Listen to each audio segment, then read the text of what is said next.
boa tarde. O Estadão continua hoje a série de entrevistas com os pré-candidatos à Prefeitura de São Paulo. A entrevistada de hoje é a deputada federal e pré-candidata pelo PSOL, Luísa Erundina. Boa tarde, candidata. Boa tarde, Antônia. Boa tarde, internautas, telespectadores. Ela é assistente social, é deputada federal, está no seu 5º mandato e já foi prefeita de São Paulo entre 1989 e 1992. Essa entrevista está sendo transmitida ao vivo pela TV Estadão e também participarão dela os repórteres de política Pedro Venceslau e Bruno Ribeiro. Boa tarde. Boa tarde. Deputada, a senhora disse que gostaria, em um eventual governo aqui na Prefeitura, contar com participação de membros do PT. Mas, ao mesmo tempo, a senhora é muito crítica à gestão Haddad, né? Quem seriam essas pessoas do PT que a senhora gostaria de trazer para o seu governo? Olha, nós pretendemos fazer um governo democrático, né? Governar para todos, ou no mínimo para a maioria, digamos 99%, né, dessa cidade. Isso implica num governo que precisa contar com os melhores quadros que a cidade dispõe, em qualquer área técnica, acadêmica ou de experiências concretas, né, nós vamos precisar e vamos querer a participação dessas pessoas. Aquela reação minha foi a uma pergunta localizada, né, num contexto e numa questão colocada, mas em relação a isso, nós queremos não só pessoas ligadas a um determinado partido, mas pessoas que não sejam ligadas a nenhum partido, mas que tenham a contribuir e que tenham identidade com o projeto, né? Porque não se trata de uma prefeita ou de uma candidata como pessoa, é um projeto que ela representa. E o projeto do PSOL é um projeto que supõe, evidentemente, né, um concurso amplo de pessoas para enfrentar a diversidade das propostas e da ousadia que a gente pretende imprimir a um próximo governo em relação a inovações, a novidades que possam ser incorporadas, incluídas na nossa proposta para governar a cidade. Em 2002, a senhora por pouco não foi candidata a vice-prefeita do Fernando Haddad. Foi aquele episódio dele, da foto com Paulo Maluf. Em 2016, nós temos um cenário onde existem vários candidatos que são do campo oposto ao da senhora. A senhora não teme, ao lançar sua candidatura, que haja um racha na esquerda e que isso acabe favorecendo os candidatos do outro campo? Olha, Pedro, eu acho o seguinte, você identifica um campo, ou seja, o campo da esquerda, não a partir de determinadas pessoas que estejam militando nele naquele momento, ou estejam à frente de uma determinada organização político-partidária, mas o projeto que precisa, né, ser expressado e que possa ser aquilo que identifica um determinado campo, o campo da esquerda. Isso falta, quer dizer, a unidade das esquerdas não se dão apenas em momentos de disputas eleitorais, em que um candidato cede ao outro, se juntam. Acho que isso é pouco, é insuficiente para justificar, né, a construção de uma candidatura de um determinado campo. Se esse campo não tem um projeto para aquela cidade, para aquele momento, eu acho que a grande dificuldade é essa, quer dizer, não se juntam pessoas, se juntam ideias, se juntam projetos, se juntam compromissos. E, lamentavelmente, as esquerdas ainda não conseguiram construir isso de modo a que, quando alguém vai desse campo, mais de um, disputar um determinado proposta, uma determinada eleição, poder disputar, sobretudo são 2 turnos, né? O prefeito Haddad está nesse campo de esquerda ainda, a senhora considera isso? Olha, hoje em dia o mundo inteiro está se perguntando, né, o que é a esquerda hoje. Então, todos nós estamos buscando. Tem algo que define a esquerda e que é permanente numa concepção de esquerda, uma concepção de sociedade, uma concepção de Estado, uma concepção, enfim, uma concepção mais geral de uma determinada cultura política, etc. E isso é o socialismo. Então, os princípios do socialismo que se expressam não enquanto um modelo de Estado, um modelo de economia, mas princípios, valores, uma ética, uma filosofia, isso existe e isso nos inspira a nós que nos identificamos ou nos assumimos como socialistas de esquerda. Agora, como projeto, capaz de dizer, esse é um projeto das esquerdas no mundo, e particularmente no Brasil, pelo menos da minha parte, pode até ser uma deficiência minha de não identificar isso, mas eu não enxergo que tenhamos esse campo devidamente construído e devidamente identificado e posicionado diante da sociedade, capaz de dizer, esse é um projeto da esquerda e como tal, todos estariam, que têm esses compromissos, poderiam e deveriam estar juntos. Fazer uma discussão para as cidades, a senhora já tem falado de um projeto de ampliação do passe livre, que hoje é só para estudantes. A senhora tem uma proposta, seu governo teve algumas experiências de não cobrar tarifa em determinadas regiões, como o estado de Tiradentes e tal, e a senhora já tem falado de passe livre para fim de semana, por exemplo. Queria que a senhora detalhasse um pouquinho mais isso e falasse o que a senhora pensa um pouco mais, um passo atrás, como financiar o sistema, né? Uma das críticas que a esquerda fez ao governo Haddad foi uma associação com as empresas de ônibus e aumento das tarifas e tal. Eu queria que a senhora falasse um pouco sobre isso. Essa questão do passe livre, ou tarifa zero, quando se fala disso, se pensa na tarifa, né? Ou reduzir a tarifa, ou eliminar a tarifa, mas isso é muito pouco quando se pensa na política de mobilidade. Hoje, inclusive, existe uma lei, há uma política nacional de mobilidade, uma lei de 2012, que ela já estabelece compromissos de níveis de governo diferentes, de modo a garantir esse serviço aos cidadãos, sobretudo nas regiões metropolitanas. Temos também a PEC, uma proposta de emenda constitucional, que foi de minha autoria, que já fez constar no artigo 6º da Constituição o transporte como um direito social. Então, se é um direito social, se tem uma política nacional de mobilidade que reconheça a mobilidade como um direito humano fundamental, como um direito social fundamental, os governos devem criar soluções para resolver o problema tarifário. É preciso pensar a tarifa, pensar os sistemas em torno dessa questão, né, a partir da política de mobilidade que precisa avançar, ela está muito atrasada, sobretudo em regiões metropolitanas como a de São Paulo. Não se trata de pensar logo em criar tributos, não é isso, mas socializar os custos de um serviço que é essencial para a manutenção da cidade. O serviço de banco, o serviço de comércio, a atividade de prestação de determinados serviços na cidade e a vida da cidade depende da mobilidade. E, portanto, é um serviço em relação ao qual todos usam, sobretudo o transporte público. E, como tal, é justo que se socializasse os custos desse serviço, porque eles são muito caros, eles são privatizados, é uma concessão pública. Então, todos esses aspectos precisam ser enfrentados de modo a que o direito à mobilidade esteja assegurado a todo cidadão e a toda cidadã e que seja a responsabilidade do Estado, né, propiciar esse serviço no nível de condição da maioria das pessoas que compõem uma determinada sociedade. Então, nós queremos investir nessa questão. A mobilidade vai ser uma política importante do nosso governo, né, numa perspectiva, inclusive, da descentralização do espaço e do uso do espaço urbano, do espaço público. Então, a tarifa é um elemento não o principal. Mas a hipótese de fazer a experiência dentro de um mesmo bairro, tivemos essas experiências da cidade dentro do nosso governo e a população aprovou e foi muito bom para aquela população, segundo a avaliação deles mesmos. Uma hipótese de, por exemplo, tarifa zero intra-ônibus, o percurso de bairros, entre bairros, por exemplo, é uma outra alternativa. No final de semana, sábado, domingo, onde as pessoas dispõem de tempo para o lazer, para atividade esportiva, para atividade cultural. Então, o poder público deve propiciar facilidades para que o cidadão que passou a semana inteira trabalhando pesado nela, ele possa dispor de um serviço gratuito e que ele possa se locomover na cidade para usufruir o seu tempo livre, que é tão pouco, que é tão pequeno para os cidadãos que vivem essa cidade grande que é São Paulo. A senhora acha que dá para reduzir o preço da tarifa atual?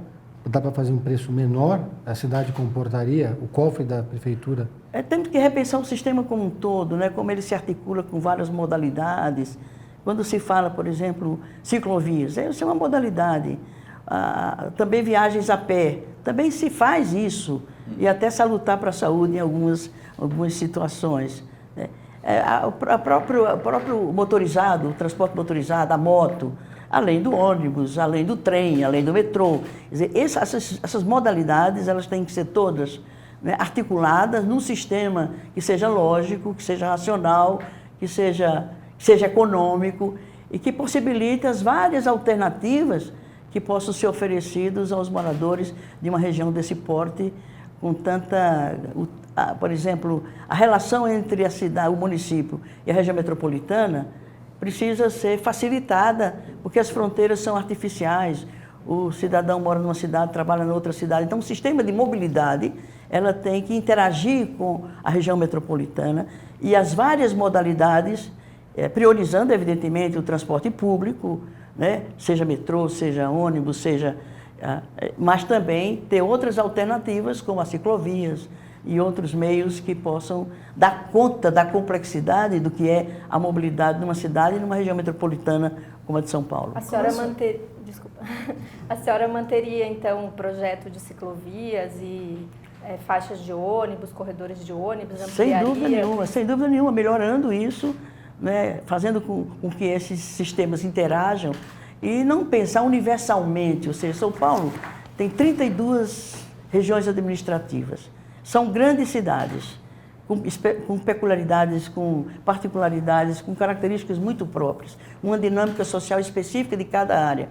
Então, pensar qualquer sistema, e nesse caso, o sistema de mobilidade, de forma universal, por exemplo, ciclovias, talvez seja adequada para determinadas vias da cidade e não sejam adequadas, por exemplo, para a periferia. Ou a periferia tem que se fazer de um outro formato, com outro design, que não é o único que possa, que não se aplica. Vai criar distorções em determinadas regiões da cidade e outra dá certo. Quer dizer, então dá para pensar um modo desse, uma modalidade dessa, desarticulada das outras e sem levar em conta a realidade local, regional, que é o que se apresenta como complexo na nossa cidade. O senhor acha que as ciclovias são uma vitrine que o prefeito Haddad vai apresentar, acho que é muito bem sucedida? Uma única iniciativa dessas, por mais mérito que ela tenha, para ser a marca de uma gestão de uma cidade do Porto de São Paulo, a importância, o peso político dessa cidade, o peso econômico dessa cidade, a liderança política que tem um prefeito e uma prefeita que deve ter e deve mobilizar essa liderança política de influir na política econômica do país. Não dá para São Paulo, uma cidade desse porte, terceira maior cidade do mundo, quase 15% do produto interno bruto, né, ficar sofrendo os efeitos de uma política decidida nos gabinetes de Brasília, política econômica, a política tributária, a política de preço, a política de... Enfim, as políticas de um modo geral, as políticas estruturais, cujos efeitos recaem na vida do cidadão nas cidades, e essas cidades que contribuem, né, para a produção da riqueza, para inclusive gerar os tributos, não sejam ouvidas. E São Paulo não pode, um prefeito, uma prefeita de São Paulo, não pode se colocar como única iniciativa, seja por mérito que ela tenha, se ele não exercita essas outras exigências e demandas que se coloca para um gestor e, portanto, uma liderança política numa cidade como São Paulo. Como é que a senhora vê nesse contexto todo a chegada desses aplicativos de transporte, Uber e tal? Como é que a prefeitura lidou com isso? Como que a senhora acha que... Não entendi. Esses aplicativos como Uber e transporte, como é que a senhora vê isso nesse contexto de transporte? São bem-vindos, são um imperativo do momento, da realidade, da evolução tecnológica. É bobagem imaginar que vamos dispensar, né, a incorporação dessas novas tecnologias em todos os aspectos da vida da cidade. Também na mobilidade, na questão do transporte coletivo, do transporte público, ou mesmo do transporte individual, com a experiência do Uber. É evidente que é algo que está se introduzindo agora. O cidadão ainda não está de todo dominando essa nova experiência, essas novas tecnologias. Mas nós temos, pensando numa cidade como São Paulo, que ela não pode ser planejada, pensada para 4 anos, 8 anos, ela tem que ser pensada para décadas. E tem que incorporar desde já as inovações, né, as novas tecnologias, que facilitam, são facilitadores da vida das pessoas numa metrópole, numa cidade. Então, temos que ser abertos, né, temos que ser criteriosos, temos que ouvir os cidadãos na hora de haver uma mudança muito inovadora, muita novidade demais. É preciso fazer com que o cidadão acompanhe essas inovações, essas mudanças, evitando os conflitos entre um sistema em relação àquele que já existe há décadas, se não há séculos, para conviver com o outro que está chegando agora. Quer dizer, isso é o que é? Isso é diálogo, isso é gestão política, isso é abertura para os contrários se colocarem e se fazer a mediação de interesses de um segmento em relação ao outro. Isso a gente sabe fazer e a gente vai fazer quando chegarmos lá. Deputada, um dos seus adversários, o candidato João Dória, chegou a propor a privatização de alguns equipamentos públicos de São Paulo, como, por exemplo, o estádio do Pacaembu, o SP Tours, e falou até em privatizar corredores de ônibus. Queria que a senhora avaliasse e opinasse sobre essa ideia e se a senhora pensaria em fazer algo parecido numa eventual gestão. Olha, eu acredito na capacidade do Estado, sobretudo, de administrar o patrimônio público. Acho que você privatizar o patrimônio público ou privatizar serviços públicos, a meu ver, não é a melhor forma de se fortalecer o poder na cidade. E é onde o poder se expressa de forma mais concreta, mais objetiva e que atinge mais diretamente o cidadão, é a cidade, é o espaço local. Então, o Estado abrir mão desse patrimônio, colocar na mão da iniciativa privada, que tem toda a razão de ter como objetivo a geração de lucros, a reprodução dos lucros.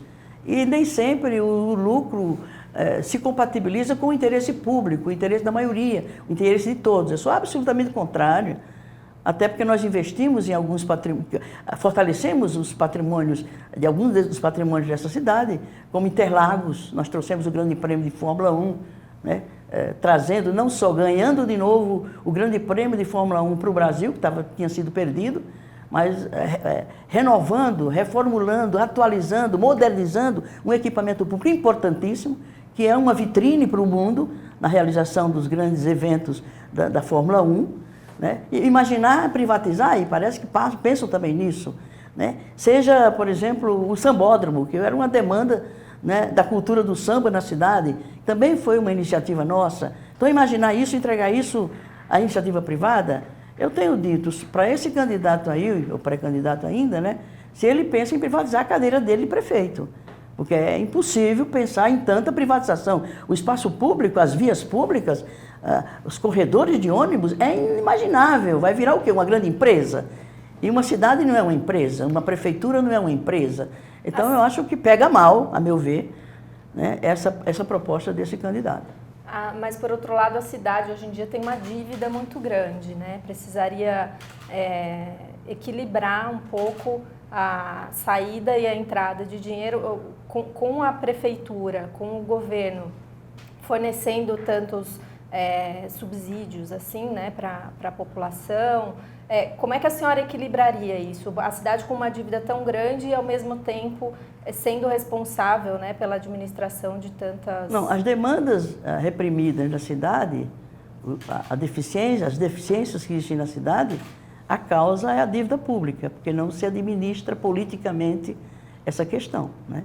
Nós queremos fazer a auditoria da dívida pública para verificar o que dessa dívida, né, de fato o povo paulistano deve, ou de fato foi excesso, abuso, né, de uma questão que, da forma como se reproduz, né, os juros e os encargos dela, para além do pagamento do principal dela, ela consome tudo aquilo que o cidadão, a cidadã produzem nessa cidade. Então, não é justo pagar essa dívida da forma como os credores querem, e o credor, no caso, é o governo federal, quer que seja pago. Então, é preciso enfrentar essa questão politicamente.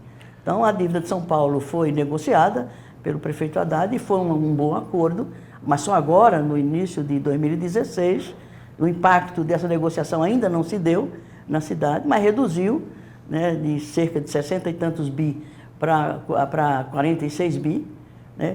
Então, isso foi um alívio. Mas, por outro lado, né, você tem anualmente, por exemplo, já está previsto na Lei de Diretrizes Orçamentárias o pagamento de juros e encargos dessa dívida do tamanho de 3,3 bilhões. Quer dizer, então, a cidade que está em crise econômica, desemprego, basta produção industrial, e da atividade econômica está havendo queda na arrecadação por conta da crise econômica de um modo geral.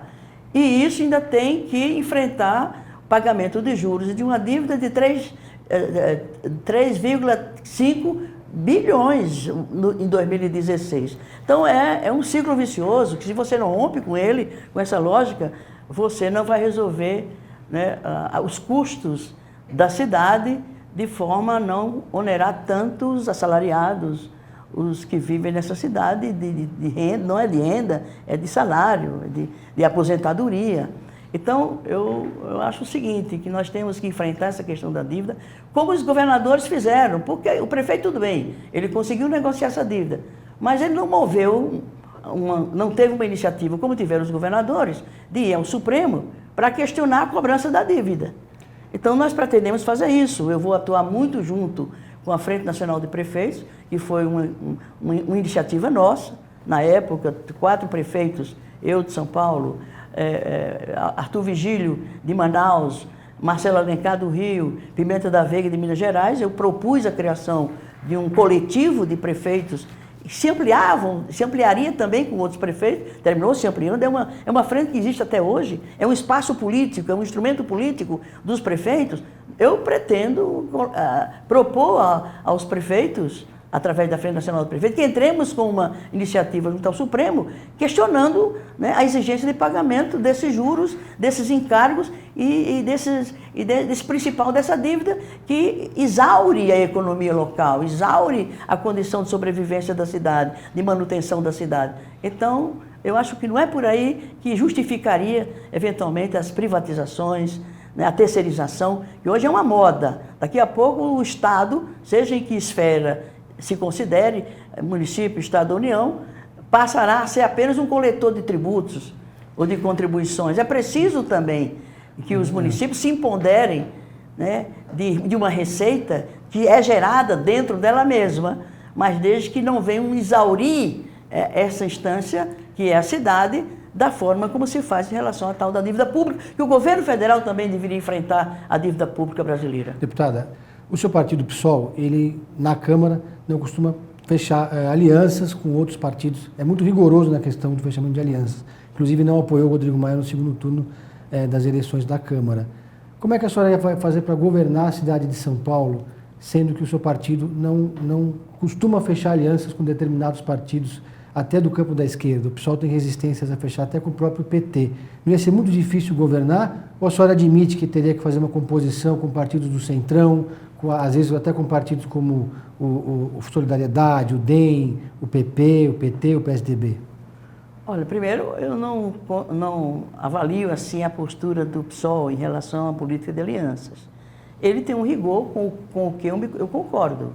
Ou seja, você se aliar a pretexto de um cálculo eleitoral, ou mesmo da governabilidade, eu penso a governabilidade de outra forma, né? Eu vivi essa experiência em São Paulo, governei 4 anos com minoria na Câmara, porque eu poderia ter construído maioria, mas o preço de construir a maioria, eu acho que a esquerda não deveria pagar, né? Em geral, é com concessões éticas, né? Com favores, com fisiologismo, com clientelismo, e eu acho que para fazer isso a direita faz melhor do que a esquerda, porque aí a direita tem 500 anos de experiência no poder.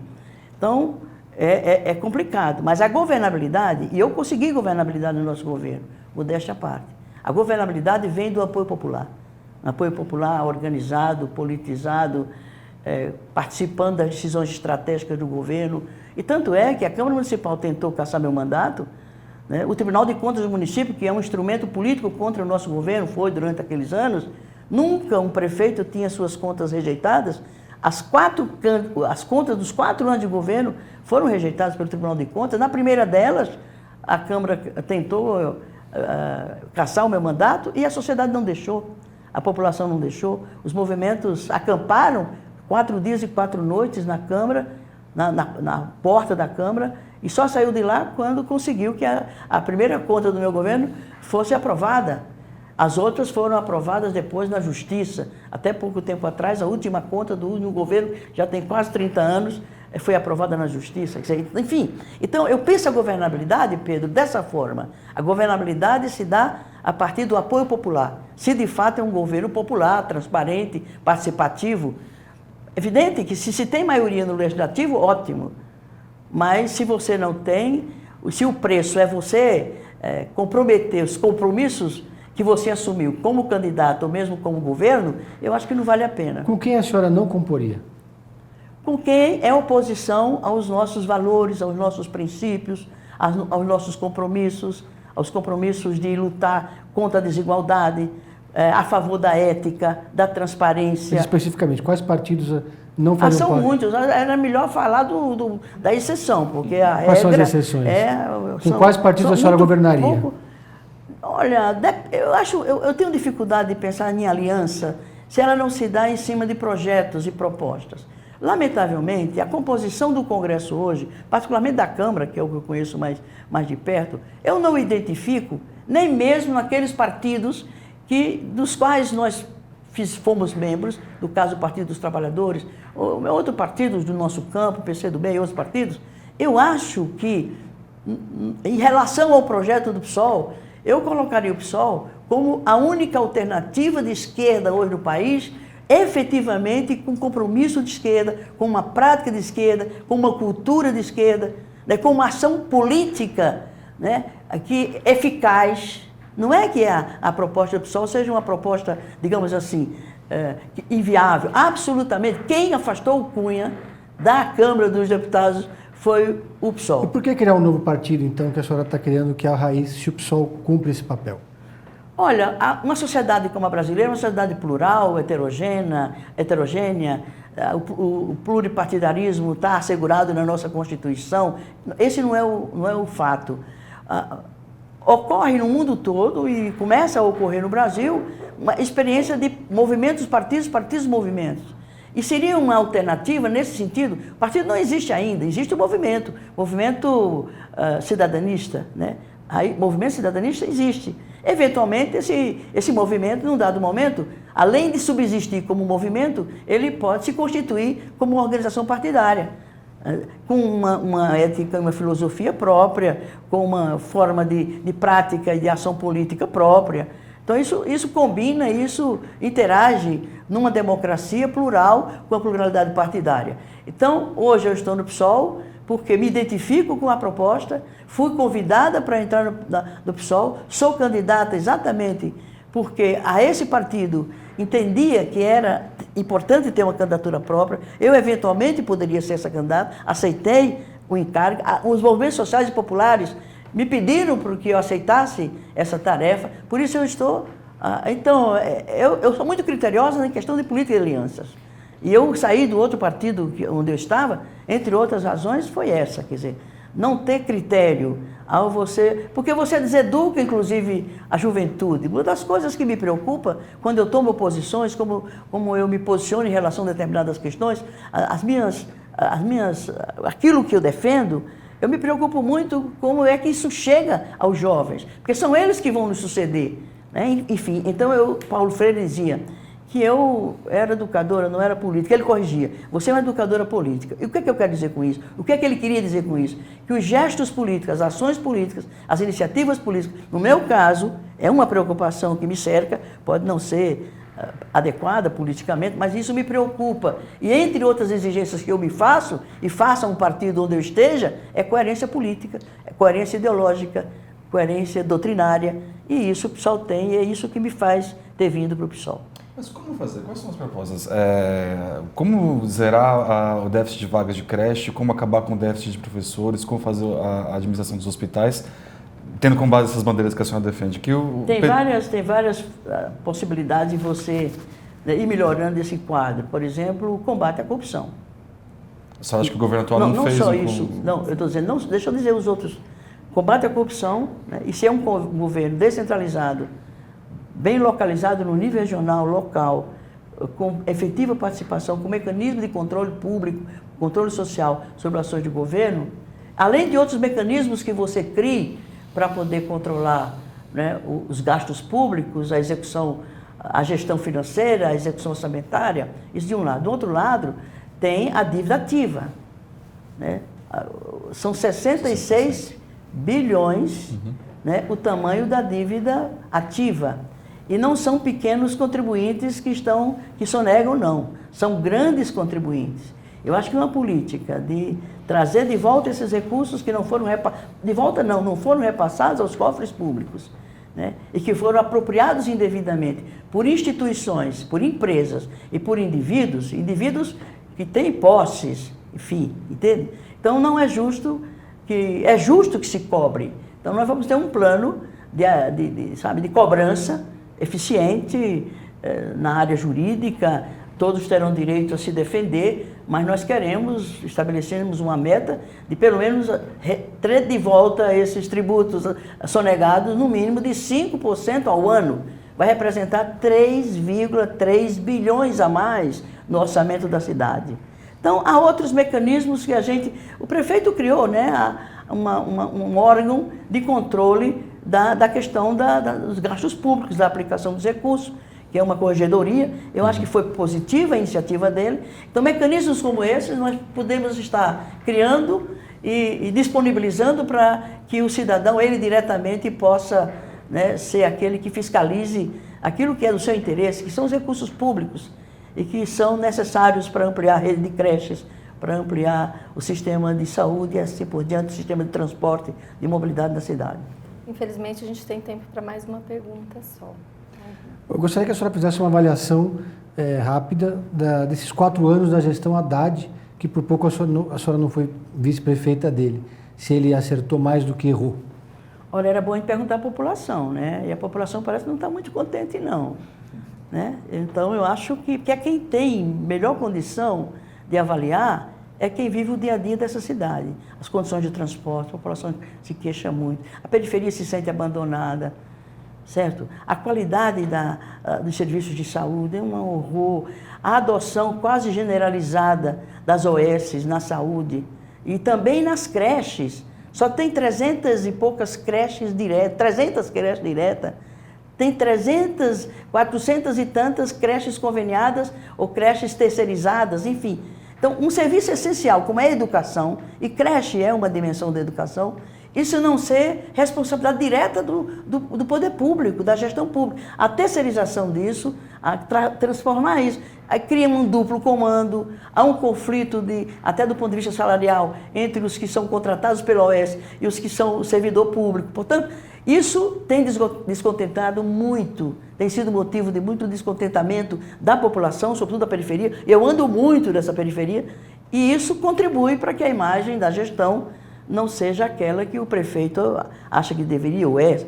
Ele acha porque ele não divulgou tanto, mas ele poderia ter divulgado em outro meio. Veja bem, São Paulo dispõe de 16 mil totens, com 8 mil pontos de ônibus. Isso está privatizado para um consórcio que chama-se Ótima. É ótima para os 3 membros que compõem esse consórcio.